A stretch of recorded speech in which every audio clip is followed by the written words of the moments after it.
Well, good afternoon. This is August the 10th, and we are outside with Buffy's kids.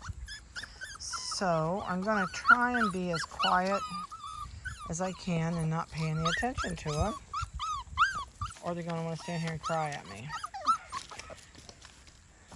They're getting to where they're getting pretty good in this bed. This is the first, that was kind of a sloppy dismount. So all these guys are doing really, really good. They're all up here in the house with us now. They are totally away from mom.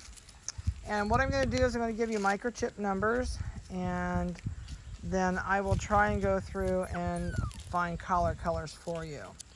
So 30406 is a neon green collar with a female, chocolate, 3 pounds, 15 ounces. 30407 has a purple collar. It's a female, and it's a Blue Merle Phantom, 4 pounds, 7 ounces. 30405 is a neon pink collared female. It's a Blue Merle Phantom, and it is 5 pounds, 5 ounces. Next is a 30404 red collar male, chocolate Merle Phantom, and it's 505 also. So 3 more to go. We got 30408, which is a royal blue collar male. It's turning colors. It's a Merle, and it's 4 pounds, 11.5. 30401 is a light blue collar out here, and that one is a male, and it's turning buff. It's 4 pounds, 8 ounces. And the last one is 30402 neon orange, and that one is a female, and it's turning buff. It's 3 pounds, 9 ounces. So that's the skivvy on the weights on these guys. So we're going to try and find some collars for you. So that's neon orange right there. There it goes. You can just get a whip of that one. And I know there's a neon green chocolate right there with his butt in our face. He's the chocolate with the tan markings.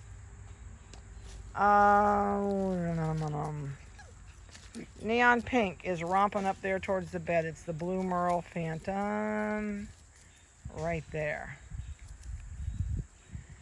And let's see nope. Trying to move in here we can see. Oh, light blue turquoise collar is right there underneath me. You can see that blue collar. And I think this is royal blue that's romping right here by us. I cannot see the collar. Oh, I lost him. Moved too fast. I can't tell the collar color. Yeah, I think that's royal blue. I think so. Don't hold me to it if it's not. I'm sorry, but I think so. The chocolate Merle, his hair is so long. He or she, I can't see color on the collar. Purple collar is right there. That's the Phantom Merle with its butt towards us. That one has the purple collar on. I can't tell. That chocolate Merle looks like it's got a red collar. Their hair is literally getting so long I can't tell. I'm sure you probably know which one was yours. I still can't tell what color this collar is. Let me see your collar. This is probably a mistake. It's red. And what are you? You're neon pink. Okay. Now they're going to cry because I touched them. All right. So these guys are doing really good. Like I said, they are weaned now, totally away from mom. They are learning some simple commands with us as far as being in the house. We work on no bark, no bite, no lick. The no bark, I've had people say, oh, I'm afraid you're going to make my dog never bark. No, that's not it. It's nuisance barking. It's the barking that you don't want to hear when you're doing something, or you're on the phone, or they're just sitting there barking for absolutely no stupid reason. So there's that neon green collar again. The biggest thing when you get these guys home is it's really hard not to carry them around all day, day after day for the first week or two. It's hard for them not to go to sleep on your lap, and that's the biggest mistake you can make. If you want them to truly become crate oriented and really like their crate and not spending time in the crate while you work, go to school, or whatever your daily duties are that you can't be watching the puppy 24 hours a day, you need to lock him in a crate or a puppy pen. They can get into so much trouble. They can even do themselves in on the electric cords, things like that. So it's really, really smart to get them very much oriented to a crate. Not your lap, not the kitchen floor. The more room you give them in the kitchen, the longer it's going to take you to house break.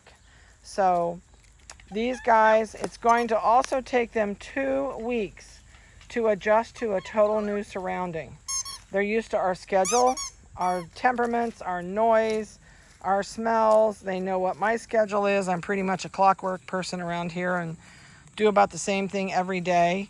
So they're used to that habit. They are a creature of habit. So it's going to take them a little bit to get used to your household, especially if you have children and a lot more noise and things going on than we do in our house.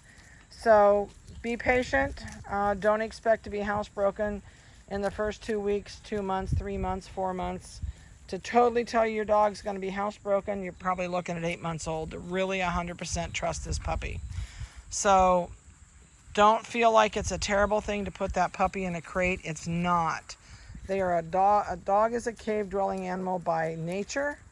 They like to have a confined space. They're comfortable in a kennel.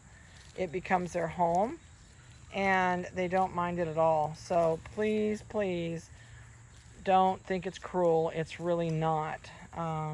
So get them off to a great start with their crate. And just remember, every time they wake up, they're going to pee. After they eat, within 20 minutes, they're going to defecate. I have not had them on a schedule at all. We feed totally free choice, which means every kennel in my shop where they're at right now, and with their mother, we feed our adult dogs the same way. They have a bulk feeder that she can go and eat anytime she wants. The puppies can go eat anytime they want. They never overeat this way, and they do not get fat. It's when you put them on a schedule, they learn to gulp down that whole bowl, whether they need it or not. And when you read those dog food bags and it says, oh, for a puppy of this age, feed it 1/4 of a cup, you can't really go by that. Dogs are like kids. Some eat more than others. Some eat less than others. So you can't put them on a strict regimen and expect them not to get a little bit food aggressive. I see you staring at me. You found out when I'm standing here, didn't you? Yeah, I hear you. So if you're not familiar with free choice and you absolutely are against it, that's fine. It's your house. You can do it the way you like. They are not food aggressive at this point. When you start them on a schedule, they're going to learn to eat everything in that bowl in a 15-minute period, whether they need it all or not. And then they do become food aggressive because they don't want you to touch that food. Because once they finish with that food, they never know where their next meal is going to come. Even if you're a regimented person and you turn the clock on and exactly 5 o'clock every day you feed that dog and exactly 8 o'clock in the morning you feed that dog, the dog's still not going to know when its next meal is coming. So I'll be glad to answer questions for you about feeding when you come. But like I said, these guys have been on total free choice, and they only pick in little tiny pieces during the day. And for you to ask me how much they eat, I don't have a clue. All I want to see is food go in one end and a present come out the other. So if you get them home and you stick to free choice and you're used to a dog on schedule, you're going to get really freaky because you're going to go, oh, it's not eating. It's not eating enough. Well, the dog will only eat what it needs. It will not overeat at all.